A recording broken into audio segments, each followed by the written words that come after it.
Sairam. Today we will be reading from the book Baba's Rinanubandh by Dr. Vinay Chitlori, chapter number 73, Leela 73. Baba's Pocket. Baba's pocket was rather small. It could hold about 200 to 300 rupees as coins. Yet Baba took out 500 to 1000 rupees from his pocket. It was Kuber's treasury. As a rule, Baba did not keep money in his hand, nor did he accept rupee bills. If a devotee wished to give dakshina and it was in the form of bills, he asked him to change it or do so himself. Whatever dakshina he got, he put it in his pocket. He would time and again put his hand in his pocket and take out the exact amount mentioned. Daily he distributed about 200 to 300 rupees and did not stop it till his Mahasamadhi. He gave Bade Baba 55 rupees every day. The villagers got envious and asked Bade Baba to build a vase gate with the money. He refused, so they drove him away to Nimgaon. Baba would go to Landibag to give him money. This bothered the villagers as Baba had to go to Landibag and wait there for the Bade Baba. So they called Bade Baba back, but he spent his money indiscriminately. He also had to pay tax on the income. 2 months after Baba's Mahasamadhi, he was begging for a living. Baba often said, "हा सच्चा पैसा है, त्याचा सद उपयोग करा, नहीं थार तुमचे संसार रंगोली होयल." Roughly translated, this is size money, use it discriminatively, or your life will be reduced to ashes and dust. Baba looked at money or Aishwarya wealth as a hindrance, though he felt it was a necessity and ought to be used wisely.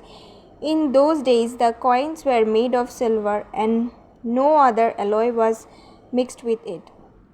Being pure silver, it would retain heat. Thus, when the devotee gave dakshina, the heat from his hands or himself would be transferred to Baba's hands. Hence, Baba would take upon himself the karmic prarabdha of that person.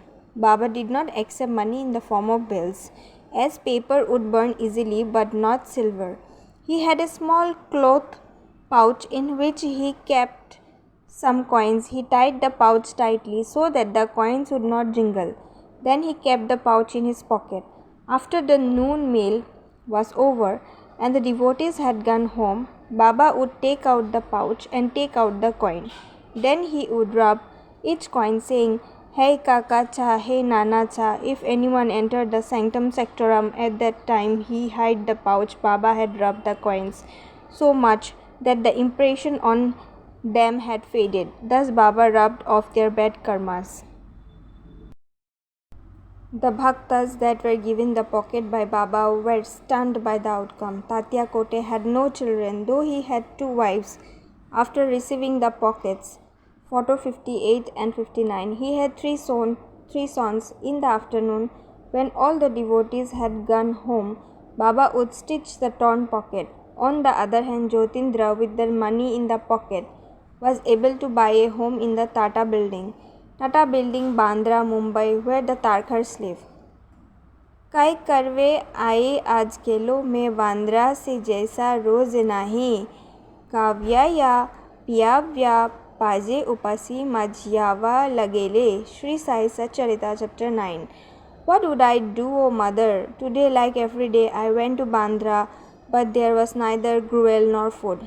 Nothing was there to eat or drink, so I had to return, said Baba. कैसा पहा रेनानु बंदी, कवड़ होते जरी तारी में प्रवेश लो, स्वच्छंद कौन प्रतिबंध माज करी. Look at this Rinanubandh. Although the door was closed, still I entered at my own will. Who is to prevent me? The owner was not at home. My intestines were growling with hunger at the height of noon without food. I had to return, said Baba to Mrs. Tarkar, who along with Jyotindra were seated in Dwarkamai. Jyotindra was reluctant to accompany his mother to Shirdi. He was not sure that his father would offer Naivedya daily to Baba in the photograph and then have his meals. His father promised him that he would definitely to do so, but one day in haste he went to work and forgot to offer Naivedya. Then Baba, sitting in the Dwarkamai, said the above words. It was his house in Bandra that Baba had visited. Leela of the Copper Paisa. Baba and Jyotindra Tarkar had deep Rinanobandik ties with each other. Jyotindra was studying in St. Xavier's School. It was his habit to have lunch daily at an Iranian restaurant across the street. One day after having lunch, he was crossing the street when a fakir accosted him and asked for viksha. The kind lad reached into his pocket and gave him 1 paisa coin, a copper coin with a hole in the center, and proceeded to school. However, the fakir stopped him and told him that it was a 1 paisa coin of 1894. Baffled, Jyotindra told him that it was okay as he got a daily allowance of 4 annas for lunch. He also added that the coin was of the current year so the fakir would not worry. The fakir laughed and said, Allah bhala karega. As the days rolled by, this incident faded from his memory. Mrs. Tharkar was tormented by headaches and their intensity and frequency also increased. On the advice of Pir Maulana Sahib, she decided to go to Shirdi. Taking Jyotindra with her, they make the pilgrimage to meet Baba. They went to the Dwarkamai and Baba welcomed them as he was waiting for them. Baba, of course, cured Mrs. Tharkar of her headaches. This Leela of the cure is given elsewhere. Then, turning to Jyotindra, Baba said, Bhau, have you recognized me? As Jyotindra did not, Baba said, try and remember. Then Baba put his hand in his pocket and took out the copper coin, and showing it to Jyotindra said, don't you remember this copper coin dated 1894 that fakir you gave alms to was none other than me? Then Baba gave him the coin and said, keep this coin and preserve it carefully. It will breed a multitude of paisas. Jyotindra took the coin and put it to good use. Daily he used to light a ghee diya.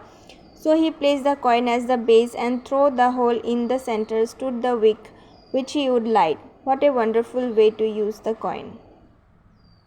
Om Sai Ram.